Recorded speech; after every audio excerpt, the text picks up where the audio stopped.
what's been going on? Okay. Yeah, thank you. Okay, miss everyone. Here we go, straight to Shir Hashirim, and I want to thank Rachel for. What do you mean? Can I make a quick announcement? A 2-second announcement that from now until and through our meeting face-to-face on May 5th, all of our shiurim are Le'ilu Nishmat Dr. Joseph Walder, whose name is Yosef Ben Mordechai, from what I remember. Right, Yosef Chaim Ben Mordechai. Yosef Chaim Ben Mordechai. Okay. Beautiful. Thank you, Ariella. Beautiful. Okay, so here we go. By the way, Rachel, was there a time, I didn't even check, was there a consensus? So only a few people filled it out. I'll put it back in the chat. But I think it was more difficult for people to fill out than I anticipated. Okay.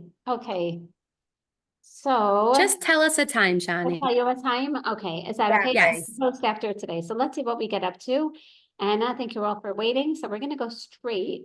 And Tara, I want to thank you for last week, as a few people reached out and said how significant the continuation of the discussion was. And it really is. So always happy to play the dummy that needs clarification. No. So important, especially with regard to issues of Emunah. No question. Okay, so speaking about Emunah, we're now going to, continue to open up the Pandora's box, but this time, gonna appreciate many of the discussion. And if you remember, as part of our introduction to Megillat Esther, we spoke also about the controversial aspects of Megillat Esther. Now we're going to broach into the third one. By that I mean Kohelet. Thank you. So notice that within these Ketuvim, and that's why I think it's so significant that as teachers, at least at some point in the high school career, that we do have the skills to be able to teach Shir Hashirim and Kohelet and Esther, even more than Ruth and Echa, by virtue of the fact that Echa, I'm hoping that their summer camps, will help. But don't worry, we're also going to obviously learn the skills, because there are very unique skills in what's known as the meter of lament, or basically the Kina meter, as it's known in scholarship. And the story of Ruth, albeit, and you can speak to Dr. Ziegler, there are layers and layers of meaning and structure and so many different aspects of the Sefer, but generally people are familiar with it at a younger age, as opposed to obviously Kohelet and Esther. We saw definitely imperative that we teach from different perspectives and methodologies.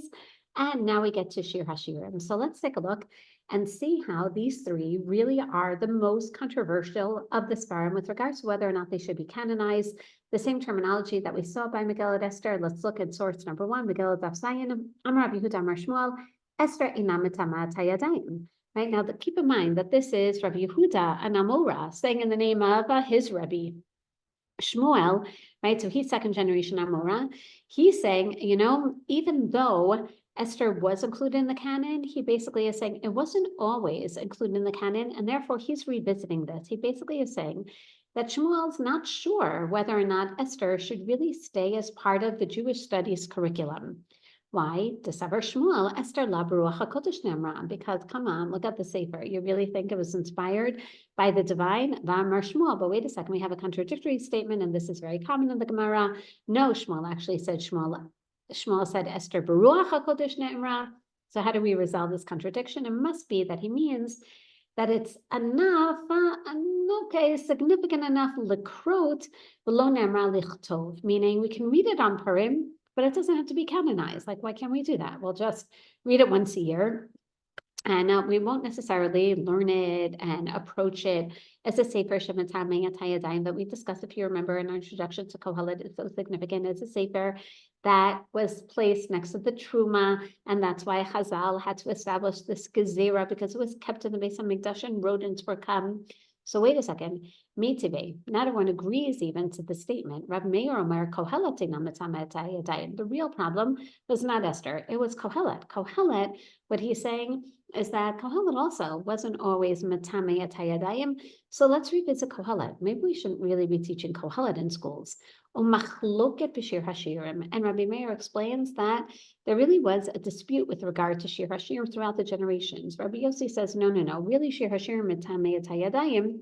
And then if you want, you can, revisit this, but really shir hashirim was something that generally, more often than not, was taught by the Kohanim. Now let's take a look at Avot Rabbi Natan, which we also saw in our introduction to Kohelet, where we found that based on, again, Avot Rabbi Natan, written by or compiled by the students of Rabbi Yehuda Hanassi, and this is a case where they have parallel Mishnayot like Pirkei Avot. So just like in Pirkei Avot, the very first Mishnah, Hevu Mitunem Badin, so too here, be patient in judgment. Adam Mamtin Bedin, to teach you that you shouldn't rush to come to a verdict in sentencing. Shakal Mamtin Bedin, Miyusha Badin. The more time that you await in judgment, the clearer your verdict will be. And how do we know that? Because take a look, when you open up Mishlei, you see Gam Ela Mishlei Shlomo, it begins Mishlei Shlomo, and then there are also Mishalim Asher Hetiku Anshe Chizkiah Melech Yehuda. That there are also, wait a second, Shlomo lives in 950 BCE, Chizkiah lives in 705 BCE, and they're 250 years apart. What does it mean that Chizkiah would copy down the words of Shlomo? Lo shetiku ela shehimtinu. It means that he waited. He was patient with the words of Shlomo. What does this mean? Abba Shlomo lo shehimtinu ela shepershu. In other words, during the time that Shlomo wrote Kohelet, Shir Hashirim, and Mishlei, we're going to see, they weren't necessarily bestsellers. They weren't very popular at all. They were for the, I'm going to say even just the intelligentsia of society, because shahayu omrim mishalot ve'inam miktubim v'amdu v'gamzu otam, and therefore they were so unpopular that they had to be hidden, meaning they were not for the everyman. Ad shabo anshe knesset hagdola upirshu otam.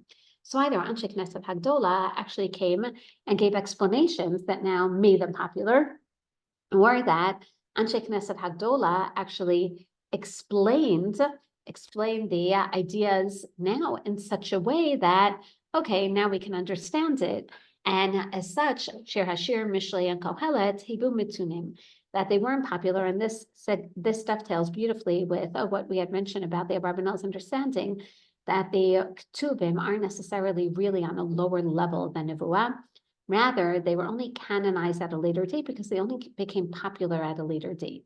So now we hear they became popular at a later date once people understood their meanings, but also it seems that once Anshe Knesset Hagdola almost gave the green light to properly explain them to begin with. So now we continue and see that Shir Hashirim, in fact, wasn't really popular during the time of the first Beit HaMikdash, which could help us appreciate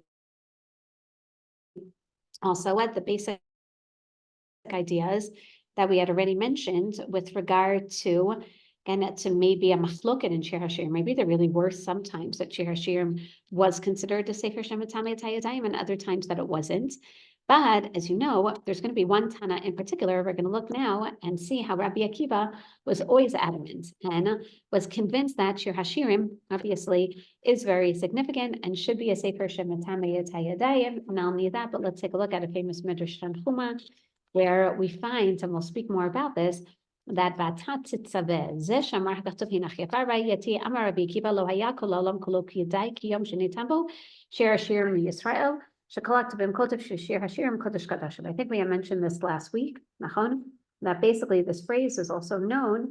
No, okay, so this is a very famous phrase, and that Rabbi Akiva says in describing, interestingly, the Mishkan, Rabbi Akiva is going to see how Shlomo HaMelech is actually, and this is going to be one of the numerous interpretations of Shir Hashirim, that he's actually describing the Beis HaMikdash. So keep that idea in mind. But Rabbi Akiva says on this pasuk, it's okay to take a look at Shir Hashirim and understand how it's a microcosm, really a revelation of God, because the world was not worthwhile. Ella ki yom sheni tambo Shir Hashirim liYisrael. What does that phrase remind you of? The whole world is not worthwhile other than for the day that HaKadosh Baruch Hu gave Matan Torah. Yisrael, like Matan Torah, Ki Yom Sheni Tambo Torah Yisrael. Excellent. So clearly Rabbi Akiva is saying that Shir Hashirim is equated with the entire Torah. And then he uses a very strange term. Shekolot tuvim kodesh b'shir hashirim kodesh kadashim. Can anyone tell me what does that mean? Right? You see a phrase in Chazal, and you have to remember that it can be understood on different levels. And as teachers, we have to make sure that we leave, even if we don't have time to explain all the different meanings, but that we make clear that even if we're offering one or two explanations, that it's open to numerous explanations. So Tara. So I actually never thought about this until now, so it could be totally off from what you're saying, but as opposed to saying like everything's Kodesh and Shir Hashir's the holiest of the holies, like even just in terms of the Beis Hamikdash, just like you couldn't enter the Kodesh HaKodashim without restrictions and caution and with certain guidelines and things like that, that all the, Sfarim are Kodesh, so like they're accessible in some way. And Shir Hashirim needs a lot more precaution and guidance. And I don't know, just like the Kohen Gadol would enter there, you need to be in that like mindset and with those guidelines to understand it properly. Beautiful, beautiful. Okay, any other explanations? Beautiful. We're going to get back to that. Rachel? So similar to what Atara was saying, also, I haven't really thought of it. So I might run into a little bit of a theological problem, but just like, almost anybody could go into the Kodesh. Obviously, that's not 100% accurate, but like really only the Kohen Gadol can go into the Kodesh HaKodashim. So like maybe Shir Hashirim isn't for everybody. Yeah, But here's where I run into that problem. If it's canonized in Tanakh, how can we say it's not accessible to everybody? Yeah, so interesting that both of you are focusing on the restrictions that seem to be alluded to in these words of Kodesh Kodashim, right? Meaning you hear Kodesh Kodashim and naturally you think of an area that's completely off grounds, right? Off bounds to everyone, Yafeh Ma'od. And the other thing, like, I guess if you want to shift it the other way, is saying like in terms of the Kodesh HaKodashim, like that was where the Shechina emanated from, and Hashem would talk from between the Kruvim. So maybe it's saying like the real, I don't know, Giloi Shechina, the real like closeness with Hashem or whatever is attained only through Shir Hashirim. Beautiful, beautiful. Isn't that interesting, right? Meaning it's the same, I'm going to say it's the other side of the coin. Now, by the way, most people, when they first see this, they're saying, Shir Hashirim, Kodesh Kodashim, right? What a beautiful parallel and analogy. Shir Hashirim is the Song of Songs and Kodesh Kodashim is the Holy of Holies. So basically Shir Hashirim is to the other Ketuvim, the way that the Kodesh Kodashim is the Kodesh, meaning it's on a higher level, right? Is that generally, right? I think that's how most of us, again, either understands it or would have understood it. And comes along, Atara and Rachel, and say, wait a second. And Rabbi Akiva could have said that a little differently. As a matter of fact, he already said, Ha'olam kulo kadai ki yom sheni tam bo shir hashirim li Yisrael. So why is he using as an analogy a place? Right? So Atara and Rachel said, wait, it tells you a little bit of it being off bounds, right? That shir hashirim really is so I'm not going to use, Rachel, maybe the stark terminology, just as you said, because in the end it is going to be canonized in Rabbi Akiva's canonization of Shir Hashirim. So he doesn't mean that it's off bounds per se, and as much as you have to be very wary, right? You have to be very careful when you learn Shir Hashirim because you're entering into a restrictive area. And so too, you have to be careful when you approach Shir Hashirim.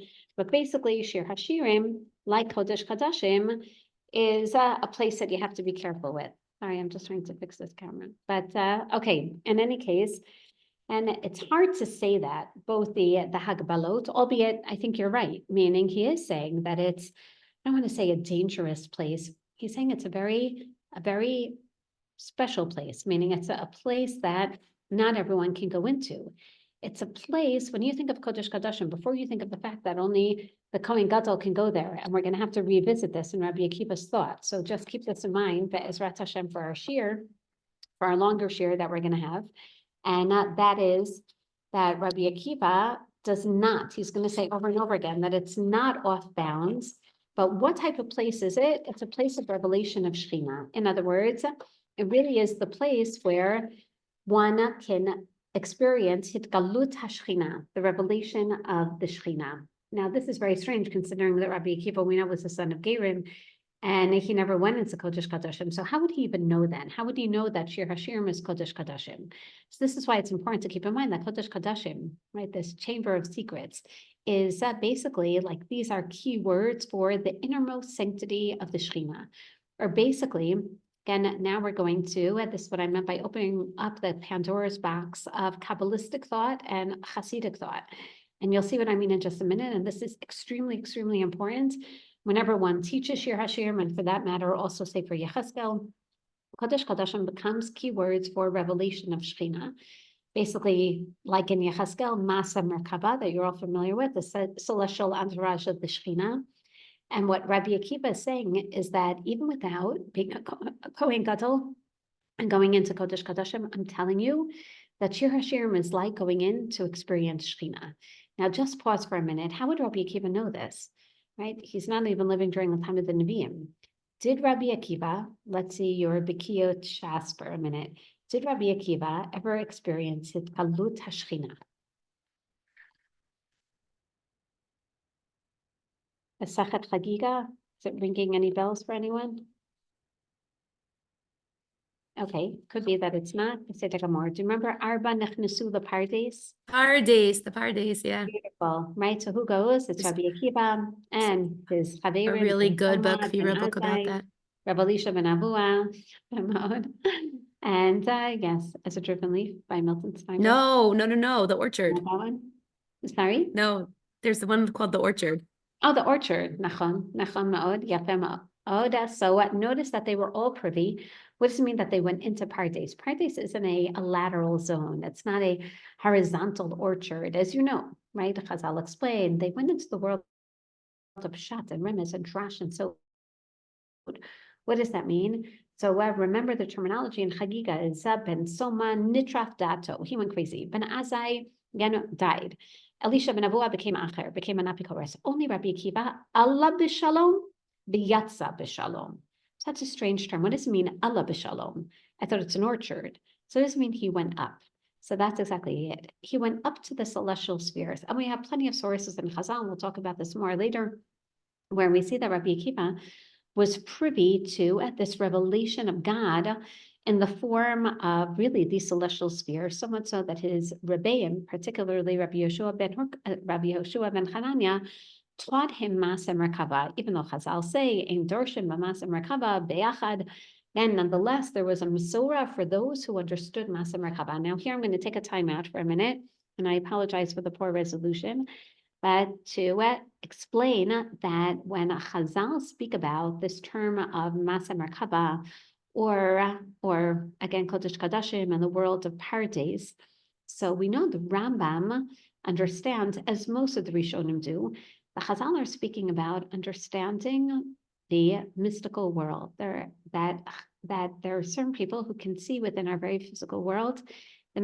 manifestation of the Shekhinah. And that's Masa Merkava. And that's why Chazal say, you know what? Not everyone really should be studying this. You have to first learn about the world. You have to see before you say that, this is something celestial. First, you have to say, this is a pen. It's a pen, it's a pen, and it's a pen. Before you talk about how, in Platonic terminology, it represents something very spiritual up in the heavens. So not only are there restrictions, by the way, with regard to Chazal's recommendation of learning this world of Kabbalah, but what is interesting is that we know that in Tannaitic literature, parallel to the Mishnah, there's Tannaitic literature known as Sifrut HaHechalot, the literature of the Hechalot, literally the chambers, that it was viewed as different chambers going to HaKadosh Baruch Hu. And therefore, and on a Kabbalistic level, the primary works in Tanakh that serve as the basis of Kabbalistic thought are Shir HaShirim and Yecheskel, primarily Parak Aleph, Masa Merkava. Now, the reason this is so significant is because you can imagine, right? Mekubalim are going to learn all different aspects of Shir HaShirim and appreciate all different levels of Midrash and Remez. And so, Shani, can you rewind and just repeat what you said? Because on a Kabbalistic level, the primary books of Tanakh that have the primary books of Tanakh that have manifestations of Shekhinah are Shir HaShirim and Yecheskel. Now, the reason this is so important to explain to our students is because this is what they're talking about, and this is what Rabbi Akiva is saying. When you're entering the world of Shir HaShirim, you're actually privy to a little bit of revelation of the Shekhinah. So it could be that not only were Chazal a little wary of Shir HaShirim because of its erotic literature, but just like Yecheskel, they also wanted to hide it. until we know Rabbi Hanania ben Chizkiah spent years and years alone, right, just trying to explain Maaseh Merkava, and to a certain degree, this is the precedent for what we would call Hasidic thought, right? So this is a great introduction to have. That Hasidic thought, what Hasidut did was basically take many esoteric concepts of the theophany of God, of the revelation of God in this world, and transmitted it in layman's terminology. So, for example, in Kabbalistic thought, you could look at everything in this world on so many different layers. You know, I'm looking at a door, I'm looking at a clock, I'm looking at a plant. I can see it as representing so many different layers. And at the basis, how will Hasidut explain this to me? That's because God is light, he's the Ein Sof. So these are Kabbalistic ideas. But when he created the world, how is the Ein Sof, how is infinity going to put himself in a finite materialistic world? So you all know there was what was called Tzimtzum, right? He went down during the 10 Sfirot.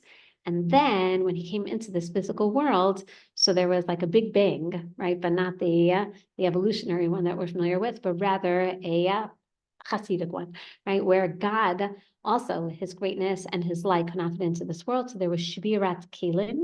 So there was literally the breaking of all different possible utensils for holding God's light. And all that was left were nitzot, literally sparks of Kedusha.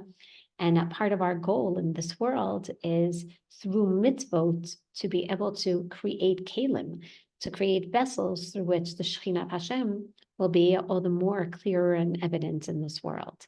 So just to give you a sense of this, what Rabbi Akiva is saying is, believe me, I know what Kodesh Kodashim is because I went into Pardes and I'm telling you that Shir Hashirim is Kodesh Kodashim. Shir Hashirim tells us more about the workings of God than any other sefer in Tanakh. And I don't know about you, but right now I feel I have to go and wash, Nitilat Yadayim, because we're about to engage in the quintessential Kabbalistic works of manifestations of the Shekhinah. And just in case you're not convinced, take a look at source number 4, Mesachet Yadayim, which talks about Tumat Yadayim.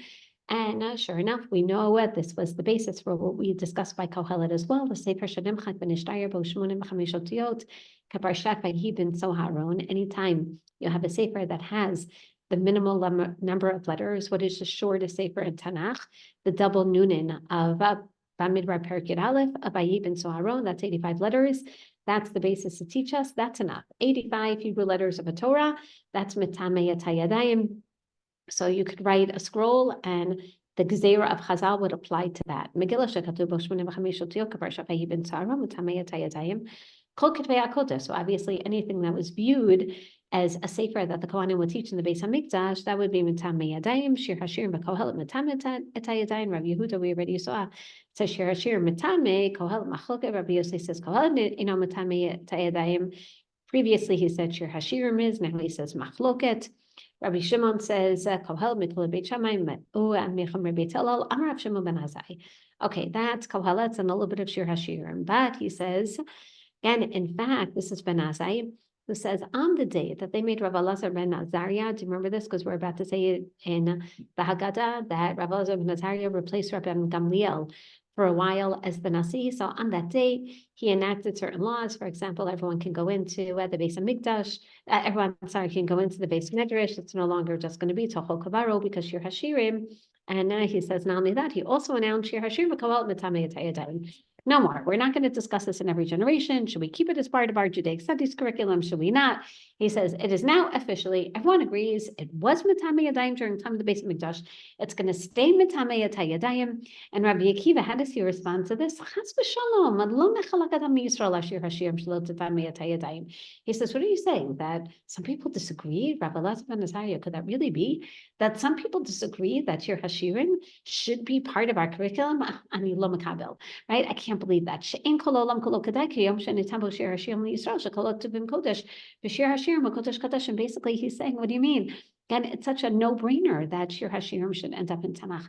Of course, this is Kodesh Kodashim. If there was a machloket, the machloket was definitely on Kohelet. Kohelet is a problematic sefer, but not Shir Hashirim. But lo and behold, Rabbi Yochanan ben Rabbi Yoshua ben Chamiv shel Rabbi Akiva, the son-in-law of Rabbi Akiva, was there, and he said, actually, what Ben Azai said, the recording of Rabbi Elazar ben Azariah's words, that's really true. Kach nechlaku v'kach gamru. King Amru. In other words, that not everyone agreed with Rabbi Akiva, that it really was this work of celestial proportions. And now we're going to see that there are Misorot that really do speak about this being, wow, this heavenly type of sefer. But how did it become a Megillah? As we said, these are Svarim, just like Kohelet. And the only sefer that was written a priori as a Megillah we discussed was Megillah Esther, because it was meant to be read out loud in a public forum as it was sent to Medina, Am Ba'am Kilshano, but the rest were written as Svarim. So how is it preserved as a Megillah that we can read out loud in a public forum? Take a look at Mesachet Sofrim, source number 5. These are collections of works of Gaonim. So the Gaonim said that Ruth and Shir Hashirim and Eicha Megillah Esther tzarich lomar al Mikra Megillah ve'af al pi she'ktuba b'ktubim. In other words, by the time of the Gaonim, not just Megillah Esther, but Shir Hashirim and Eicha and Ruth were also accepted as works that are going to be read out loud in a public forum. Hakari b'ktubim, you say Hashem Hashem Mitzvot B'tzvano, l'kro b'kitvei HaKodesh, and Shir Hashirim, take a look at this, teaching us that the first one after Megillah Esther that was codified basically as a sefer that's going to be read out loud in a public forum and henceforth will be known as a Megillah was Shir Hashirim. That was the next one. Korinoto b'leila yamim tovim shel galiot ha'achronim. So this is what's so ironic. Shir Hashirim is one of the earliest works that are written from the Ketuvim. It's written during the time of Shlomo HaMelech, the first Beis HaMikdash. At the same time, it's one of the last to officially be canonized. At the same time, it's one of the first works, once it's canonized, to get a stamp of approval that it can be read out loud in a public forum on Yom Tov Sheni Shagaliot HaAchronim, Chatzio Balayla Echad v'Chatzio Balayla Hasheni. What would they do? So let's say we're celebrating Sukkot together, right? And it's 8 days of Sukkot, and we just had Shmini Atzeres, and in Eretz Yisrael, that's it. And now we say Havdalah, Yantif is over. Chutz La'aretz, you have another day, which is also why the Gaonim added the elements of Simchas Torah, because really, what are you going to do on the second day? So they added Simchas Torah later on, but first, we also see, how am I going to celebrate this day? They said, you know what, read Shir Hashirim, right? Give it some significance to the day. Now notice that they didn't just read Shir Hashirim on Pesach as we do today. They would read it on the second day, the last day of Sukkot, the last day of Pesach, and the second day of Shavuos, because I already, and even, before they read Ruth on the second day of Shavuos, they read Shir Hashirim because of its universal nature. So that being the case, that already tells us something as well, that Chazal, not only after Rabbi Akiva understood that it was Kodesh Kadoshim, but let's take a look at Goiten. Goiten was a frum Jew during the time of World War II. Unfortunately, he went through the Holocaust. When he came back, and he spent some time in Europe, and then he became a professor at Princeton, a frum professor of ancient Near Eastern studies. And he says, with regard to the way that we have to approach Kohelet, that we have to approach Shir Hashirim, mitzad echad ra'oi lishkol et ha'efsharut hazot. Sharei nishmru b'tanach be'emet, rak svarim ba'alei mashma'ut datit lo'umit. He says the Svarim that survived the test of time were the ones that had a religious national nature. Think about them. Ezra, Nehemiah, Daniel, Yechazkel, all the Nevuot that we say Shuv'tavu L'Dorot. It's because they have a national religious ongoing message. And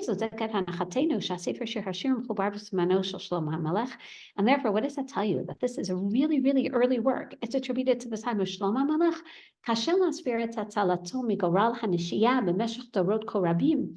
And he says it's hard to imagine that Shir Hashirim would have survived the test of time, keeping in mind that there weren't Xerox machines and there weren't even carbon copies. It had to be copied, all these chapters by hand.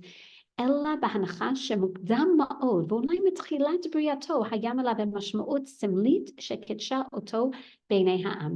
it must be that from a very early time, maybe when Shlomo HaMelech even wrote Shir Hashirim, when he composed it obviously with some type of religious national nuance in mind, because otherwise, why would it survive the test of time? Says Goyen, why would it be that it survived from 950 BCE to 700 BCE to 580 to and even from 700 BCE to the time period of Shivat Zion, again 100 years after that, and then after that it survived even though not everyone was as religiously minded, and then it survived through all the generations of the Tanaim. It must be that people saw that it really was a religious work. Otherwise, why would it survive the test of time? In other words, if it was really a romantic work between a dod and a ra'aya, I get it that some people would understand it as having a religious nuance, but the basic story would remain a secular love story. And that should have been the dominant legacy of Shir HaShirim. The very fact that it becomes a religious legacy, people understood it to symbolize the love between God and the people of Israel. He says that in itself, and that explains how it was saved from literally all the other generations, because there's symbolic meaning that sanctified this work in the eyes of the people, which now brings us, obviously, after the textual discussion and the dialectics, it brings us to the historical time period. Now, very often we know the historical time period, we said because of expositions, because the beginning of a sefer. But wait a second, there's no exposition that actually is going to give us a historical time frame. Instead, it gives us a time frame of authorship, which is going to be very helpful. Because how does it begin? Shir HaShirim Asher LeShlomo. It's attributed to Shlomo HaMelech, and therefore we know the time that even if, you ready? Atara would say, we don't even have to teach it this way, right? But even if then the author, even if Shlomo didn't live during the time of Shlomo, the author wants you to believe that this is written during the time of Shlomo. So Atara says, can we just teach it that way? Just teach it as he lived during the time of Shlomo because he was Shlomo. And yes, it's as simple as that. Now, we could say that it was written and edited by Shlomo students. We saw Chazal tell us that Chizkiyahu Beitino edited it 250 years later, but they wanted to make sure that you preserve it as a writing of Shlomo. And we're going to get back to this. So let's take a look at Yalkut Shimoni. Yalkut Shimoni reads it as, no, this isn't written post facto by someone other than Shlomo about Shlomo's life. Rather, and Tani B'Shem Rabbi Natan, HaKadosh Baruch Hu Amaro, Shene'emar, Shir HaShirim Asher L'Shlomo, Lamed Shahashalom Shalo. That the Midrash tells us that HaKadosh Baruch Hu said this song. This isn't just Shlomo's song. And how should you understand it? That this is a celestial song that Shlomo, as we know from when Hashem sent Yedidiah the Navi, Shlomo Yeshalom, and he really is a manifestation of the peace of God. Lamisha Hashalom Shalo, he to whom peace belongs, is how you're supposed to read it. So Rabban Gamliel Omer, Malchei Sharit Amaru Shir, Shamrotan Sarim Shamala, that's fascinating. That basically Shlomo wrote down a celestial song, that he overheard the song that the Malachim sing to HaKadosh Baruch Hu. And that's what we're about to sing, which, by the way, also balances that whole idea of Kodesh Kodashim. Oh my gosh, this isn't just any song. Again, this is a celestial song. This is what, remember when in Yeshayahu it says, V'karaz el Zeve Amar, this is what the Malachim are singing, HaKadosh Baruch Hu, this love song, HaKadosh Baruch Hu, Asher L'Shlomo. And what are we privy to do now? Shir HaShirim Asher L'Shlomo. Now we're going to sing the song to HaKadosh Baruch Hu. Wow, I don't know about you, but I'm so excited. Right? I'm also getting a little nervous because, oh my gosh, right? Shir HaShirim already tells us, and this is what Rabbi Akiva meant. Oh my gosh, you should put on white, and you're going to be like a malach coming into the Beis HaMikdash because this is really a celestial song. Wait a second. Even if it's a celestial song, meaning teaching us that Shlomo wrote this Baruch HaKodesh, in the end, it's really Shlomo, right? Meaning it's attributed to Shlomo. So great, Shlomo, and makes so much sense that he could write a celestial song. Can anyone tell me, why am I not surprised that Shlomo was privy to a song that the Malachim would be singing?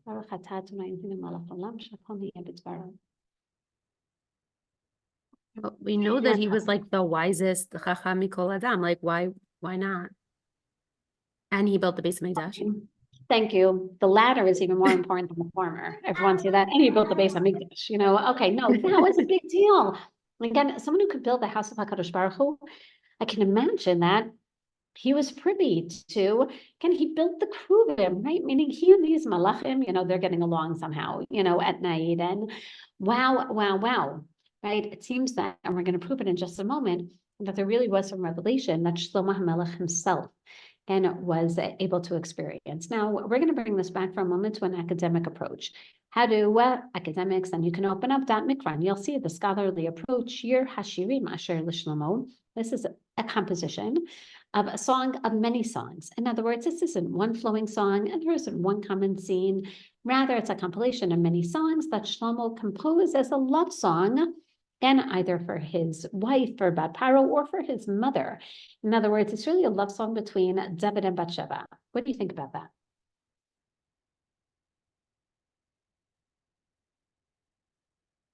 Now, it's not so different than to say that it's a love song about, I don't know, the Beis Hamikdash. It's a love song about Eretz Yisrael, right? Everyone see how far-reaching this is? But one could argue that it really is a historical love song because we know that Shlomo composed many thousands of shirim. So these are the best of the best. Not only that, Mikra raises another possibility, keeping in mind that Moshe had married 300 wives and he had 700 concubines. So maybe they say once upon a time, the minhag was, you know how minhagim of weddings have changed over the past few years. You know that once upon a time it was considered the minhag. Let's go back to Europe. You know, there was a batchen and he was like, think of they're on the roof for a minute. He would put, you know, all the paddles on his head and he would compose gramins. Like that was how it was like 100 years ago in Europe. Then we come to the States and I don't know how many of you experienced this. Let's see. And when you see this at weddings, how many of you went to weddings where the chassan would sing Eshet Chayil to the kala? Shira, thank you. Atara, thank you. Avital, yes, you still went. Nishama is thinking, Shani, you are so old-fashioned.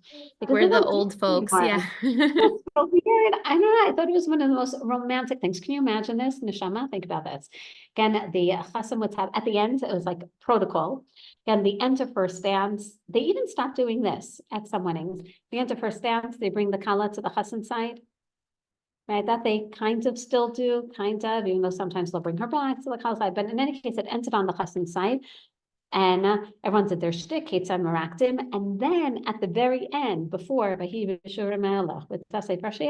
accompanied the chassan and the kala to their dais, the chassan would go up to the microphone, and he had a long stem rose, and he would he would go down on one knee, and he would sing Eshet Chayil, and if he was too tense before the wedding to learn Eshet Chayil by heart, don't worry, the band would help him out.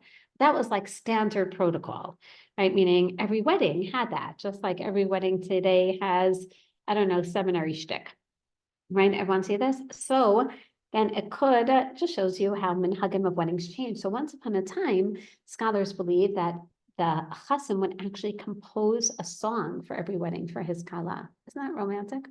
So these are Shir Hashirim. These are just some of the random songs that he sang. These are the best of the songs that he sang to some of his wives, which would mean that we have to look at each one of these songs as independent and not flowing. But we're going to see that no, it makes more sense to believe that it's a flowing song and this is the best of the songs, but it's important to also learn some of the different opinions that are out there. Back to Goiten.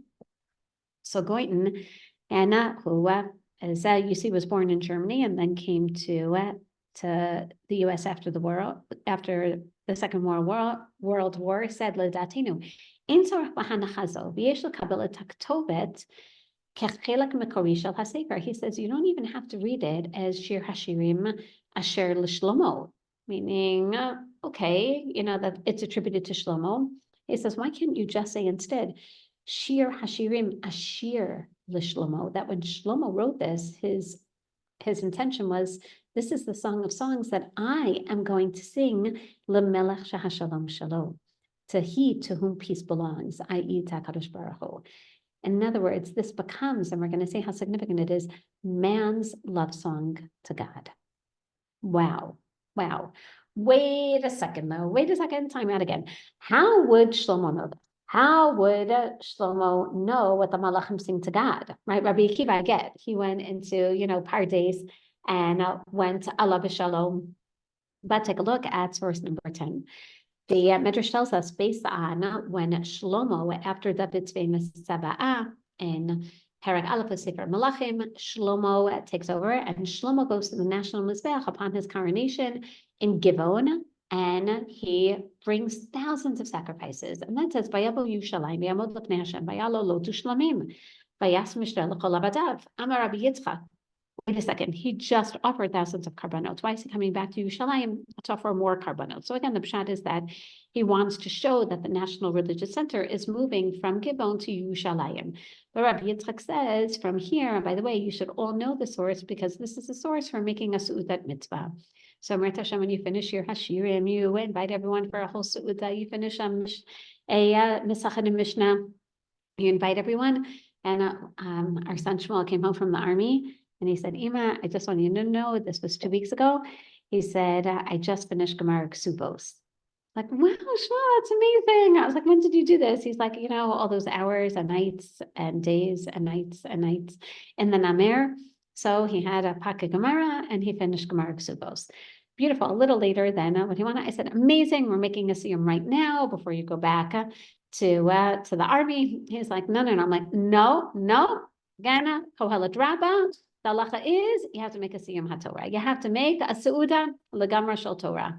Miyad shartala ruach hakodesh, and then he had ruach hakodesh. Now this doesn't say in Sefer Melachim that Shlomo had ruach hakodesh.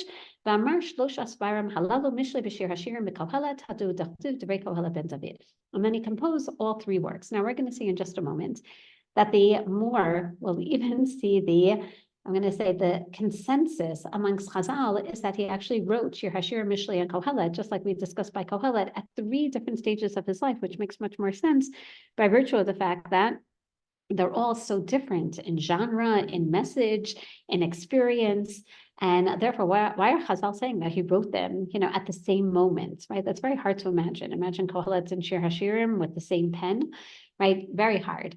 Rather, what Chazal are trying to tell you is that they're trying to link his writing of Mishlei, Shir Hashirim, and Kohelet with his Ruach HaKodesh. What does that mean? As soon as he came back from Givon. So let me ask you, did Shlomo experience Nevuah in his life or anything close to some type of, prophetic experience? Rachel is saying twice. She's right. What's the first time? In Perek Gimel, when he has a dream and then he gives the korbanos to Dream Hashem.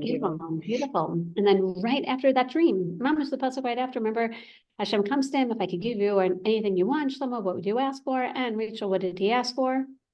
Chachma or Leiv Shamor Lishpot. Chachma lishpot. Beautiful wisdom to judge the people. Hashem says, because you asked for that, I'll also give you Osher, and I'll also give you the Chachma, and I'm also going to give you Kavod. And then Mamish, the next pasuk. What are Chazal trying to tell you? We're telling you, I'm serious that Shlomo, when he wrote these works, they are so brilliant that they must have been inspired by Ruach HaKodesh. Wait a second, not only that, he had a chalom, he had a hitgalut from Hashem. So you see, right after that revelation in Givon, it still lasted, and that's when he sat down and he wrote it. Everyone see what Chazal are trying to show? That basically it's linked to that experience in Givon. Wow, so brilliant. Even though, again, it's related to that experience in Givon, but Chazal know that, yes, he technically was inspired at that moment, but he actually composed the Svarim at 3 different stages. Let's take a look at source number 11, Shir Hashirim Rabbah, Rabbi Yonatan Amar, Shir Hashirim Katav Tchila, V'achar kach Mishlei, V'achar kach Kohelet. Now, do you remember when we opened up in our introduction to Kohelet, I had asked you all to please prepare Sefer Melachim to understand a little bit of the Zitzim Leiben, right? The Moshav HaChayim, the way that Shlomo HaMelech lived. So we see 3 different stages of Shlomo HaMelech's career that begin in Perek Gimel, as Rachel mentioned, with the famous words of Vayohav Shlomo et Hashem. Even though he's married to Bat Paro, Shlomo loves God. The next stage of his career, again, speaks about all the preparations for the building of the Beis HaMikdash, climaxing, obviously, in the Chanukah Beit HaMikdash and his famous tefillah of Melachim Aleph Perek Chet.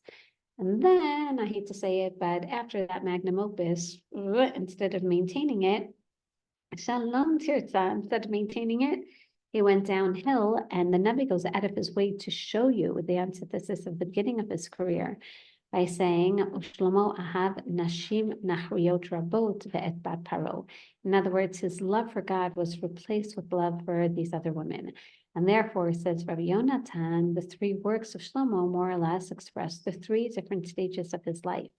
Shir Hashirim he wrote first when he was in love with God, which makes so much sense. This useful romantic love that ultimately climaxes with the building of the Beit HaMikdash, and then he writes his doctoral thesis on Jewish education, known as Mishlei, and then with all of his iniquities and unfortunately vices of the women, then he looks back and he asks, then he has this existential crisis. So Rabbi Yonatan says, how do I know this? Basically, miderech haretz, from the way that people live their lives. Shadam na'ar, amar debrei zimmer. Like Shlomo, when he's young, he speaks Shir Hashirim, romantic poetry. When he gets older, debrei mishalot. When he's old, v'hiskin, omer debrei havalim. Rabbi Yanai, chamoy de Rabbi Ami, amar hakol modin shekohelet b'sof amra. Rabbi Yanai is going to say, everyone agrees that he wrote Kohelet last. However, there's also a debate. Maybe, and he wrote Mishlei before Kohelet. In other words, maybe Mishlei is more of his, like, I don't know, master's thesis, and Shir Hashirim is actually the climax of his life. This, at the time of the construction of the Beis HaMikdash and Chanukah Beit HaMikdash, can you imagine this closeness, this kirva l'Kadosh Baruch Hu that he felt, this love for Hashem? So machloket, which one he wrote first? Lamay nafkamina. What's really the nafkamina between Rabbi Yonatan and Rabbi Yanai? They're debating whether Shir Hashirim is an expression of a more youthful, like fantastical, almost ideological love, or whether it's really an expression of a very staid, mature, founded love, right? Which is very interesting to see. So everyone agrees that either he wrote Shir Hashirim first or wrote Shir Hashirim second, except for Rashi. But now we're going to look and we're going to try to understand Rashi, which is very significant. Rashi, based on Bava Batra, Daf Yudalid, Bava Batra lists all the Ketuvim and says this is the order of the Ketuvim. Rut, basically attributed to Shmuel Hanavi, Tehillim attributed to David, Eov, Mishlei, Eov attributed to we don't know whom, Mishlei Kohelet Shir Hashirim attributed to Shlomo, Keynote, Sefer Echa attributed to Yirmiyahu, followed by Daniel, Megillat Esther attributed to Mordechai and Esther, then Ezra, and Divrei Hayamim. Beautiful chronology and chronicles that we have over here. Rashi says, again, you would think based on this, that what is the last of the Ketuvim? Again, Divrei Hayamim. Rashi says, no. Look carefully. And what do we see? Again, yes, it's true, Divrei Hayamim is the latest time in history, but if this is a chronological list, then when we get to Shlomo's writings, the order is Mishlei Kohelet Shir Hashirim. So which one did he compose last as Rashi? It must be Shir Hashirim. But can anyone look carefully? Because this is strange. Rashi does not like disagreeing with Chazal. And Chazal agree that he wrote Shir Hashirim closer to the beginning of his life. Why would Rashi say Shamaro le'etziknato? So this is very important. Notice that he doesn't say it was written at the end of his life. He believes that he wrote Shir Hashirim earlier, but he said Shir Hashirim last. Because, what did he write at the end of his life? He wrote Kohelets. And he recognized, wow, I look back and I regret everything that I did. Don't worry, says Rashi. The reason why the order in Bava Batra is Kohelet Shir is Mishlei Kohelet Shir Hashirim to teach you. He said Shir Hashirim last. He did tshuva. He was able to get back to that love a priori, right? A beautiful, beautiful idea of Rashi that actually repeats numerous times that idea of tshuva being an expression of the love of Hashem. And once you perform tshuva, that's basically a love song to God, right? A beautiful, beautiful idea. Now, based on everything that we've been learning until now, that means that when I open up Shir Hashirim, I should realize that Shlomo wrote this. Now, you ready, Atara? This is what I meant by the Pandora's box.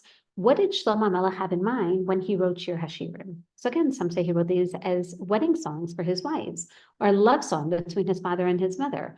Or maybe he wrote this as a tribute to the Beis HaMikdash. Maybe he wrote this as a beautiful national song about Eretz Yisrael.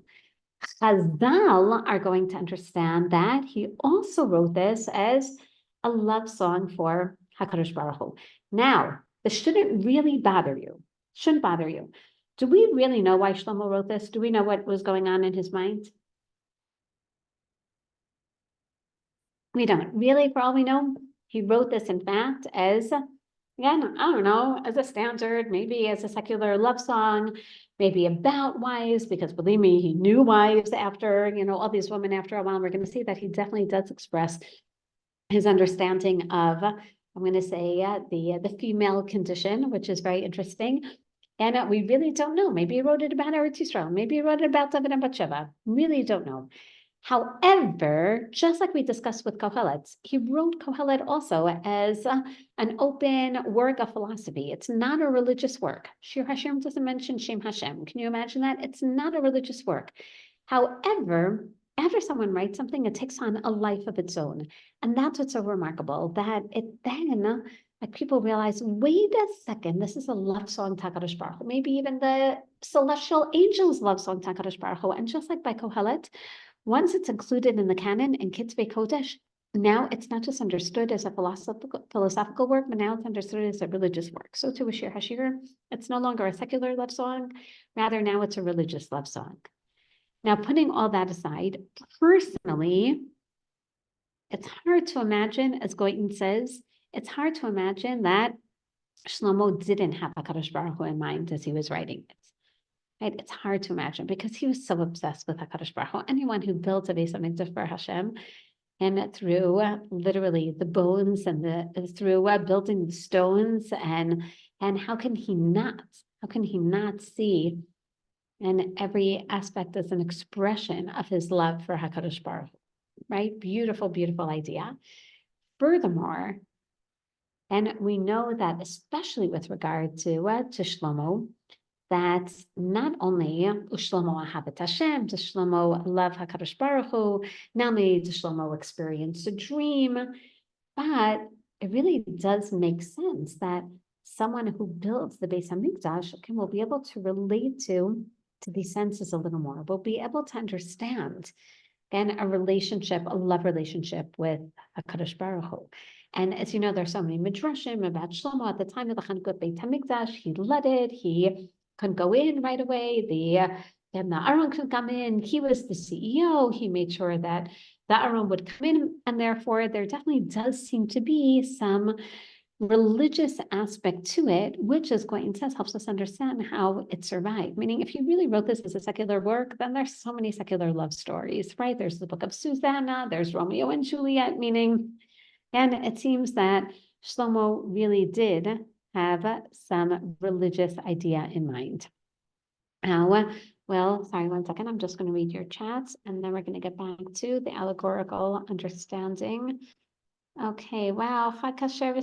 Rachel, just a comment about Goiten, the way he thinks that there's important messages, the way we might infuse Menhagim with meanings throughout time. Very nice.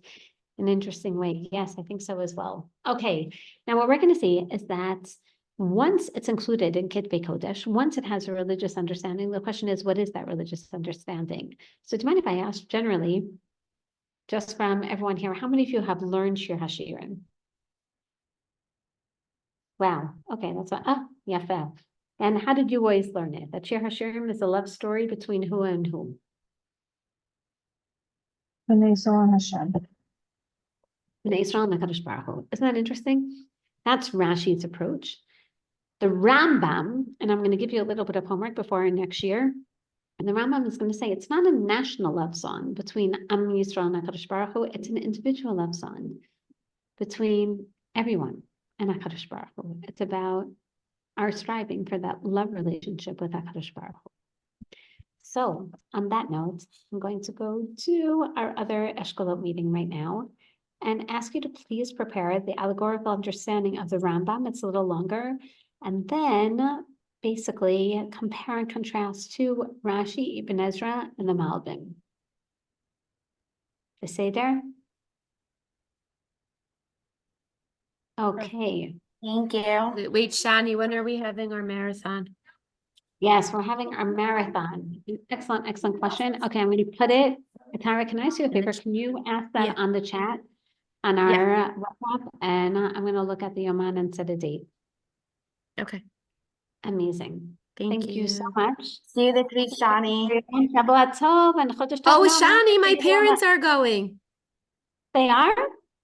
To I Israel? think they sponsored it. No, they're going. Aren't you going to Frisch this week for a lunch and learn? Yes, I am. Yes. They're I think sponsoring they're- the lunch tonight? All right, I Shira, think I'm gonna see you so. tomorrow. Oh, wow. Shira, you'll meet I'm my so parents. Oh, yes, I'd love to. Shani, introduce Shira to my parents.